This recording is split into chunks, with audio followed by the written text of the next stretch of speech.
Assalamu alaikum wa rahmatullah, bienvenue à tous. Peut-être écoutes-tu cette vidéo avec ton téléphone portable. Observe-le d'un peu plus près. Il est fait de verre, de plastique et de métal. Le verre provient du sable, le plastique du pétrole et le métal de la terre. Maintenant, imagine-toi en plein désert. Tu marches et là tu découvres un téléphone portable. Juste là, à tes pieds. Si je te dis que ce portable s'est formé instantanément, que le soleil a rayonné, le vent a soufflé, un éclair a percuté le sol pour faire jaillir le pétrole qui, remontant à la surface, va se mélanger au sable et au métal.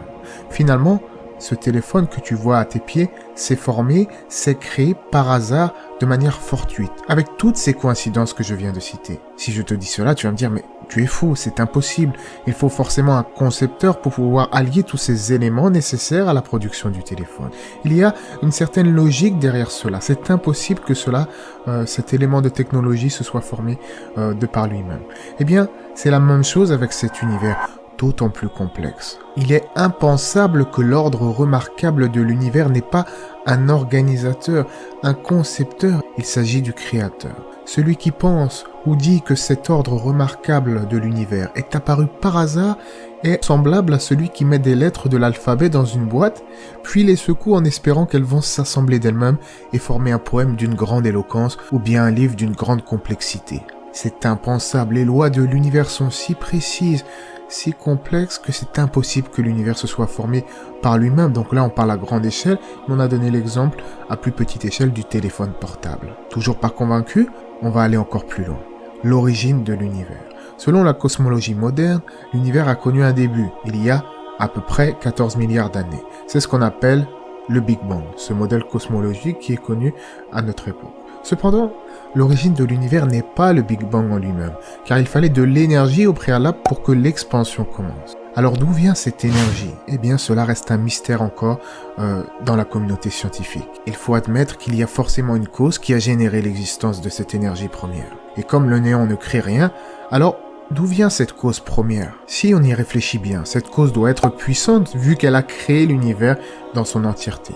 Cette cause doit aussi découler d'une certaine intelligence, d'une certaine logique, car elle est à l'origine des lois complexes et ultra précises de la science. Cette cause également doit être intemporelle, car le temps et l'espace sont apparus avec le Big Bang. Comme vous pouvez le voir, toutes ces descriptions renvoient au concept du Dieu créateur.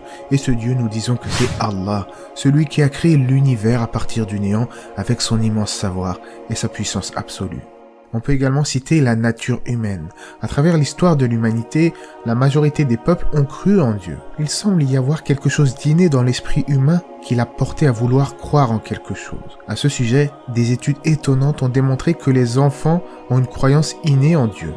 Le docteur Justin Barrett, un chercheur au centre d'anthropologie de l'université d'Oxford, a écrit en ce sens « La majorité des preuves scientifiques des 10 dernières années a démontré qu'il y a beaucoup plus que l'on croyait dans le développement naturel de l'esprit des enfants, incluant une prédisposition à voir le côté ordonné et logique de la nature et à comprendre qu'un être intelligent se trouve derrière cet ordre et cette logique. » Il ajoutera « Si nous mettions une poignée d'enfants sur une île et qu'ils grandissaient seuls, c'est-à-dire sans intervention d'adultes, ils croiraient tous en Dieu. » Ce chercheur nous évoque ici une chose qu'on appelle en islam la fitra, c'est-à-dire la saine nature.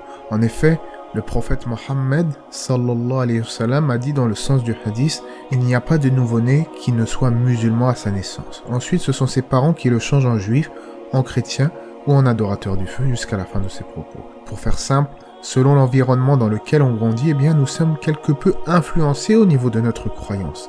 Certains deviennent athées, leurs parents leur ont très bien dit quand on leur a posé la question « Eh bien, moi, je crois que en ce que je vois ». Enfin, on a répondu à toutes ces ambiguïtés dans les vidéos que j'ai faites sur les preuves de l'existence de Dieu. Mais dans tous les cas, eh bien, l'environnement nous conditionne à une certaine croyance. Et aujourd'hui, ne pas croire en Dieu est quelque chose d'anormal, en fait. Et c'est pas l'inverse. Parce que on vit malheureusement une époque où les choses se sont inversées. Croire en Dieu, c'est devenu quelque chose d'étrange, de bizarre pour les gens. Tiens, lui, il croit en Dieu, lui, il fait ses prières, tout ça, mais il est étrange, celui-là. Qu'est-ce qui le pousse à faire cela? Pourquoi adorer Dieu? Pourquoi ne pas s'amuser? Donner libre cours à toutes nos envies. Après tout, on n'a qu'une vie. C'est comme ça que les gens pensent malheureusement. On entend même parfois des musulmans influencés par ce genre de pensée. On entend parfois dire « Ah, on n'a qu'une vie ». Ah non, on n'a pas qu'une vie. on en a une après la mort également.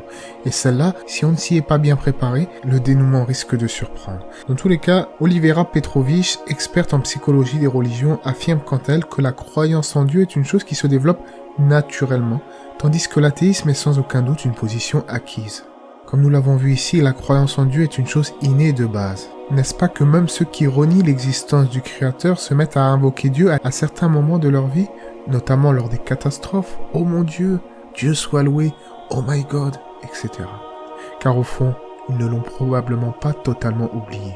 Dans cette chaîne, j'exhorte donc les gens à revenir à cette croyance primordiale en l'existence de Dieu et à suivre ses livres révélés, dont le dernier est, comme vous le savez, le Saint-Coran. Allah c'est mieux, j'espère que cela vous aura été profitable. N'hésitez pas à vous abonner si vous ne l'êtes pas, à aimer la vidéo. Je vous dis à la prochaine.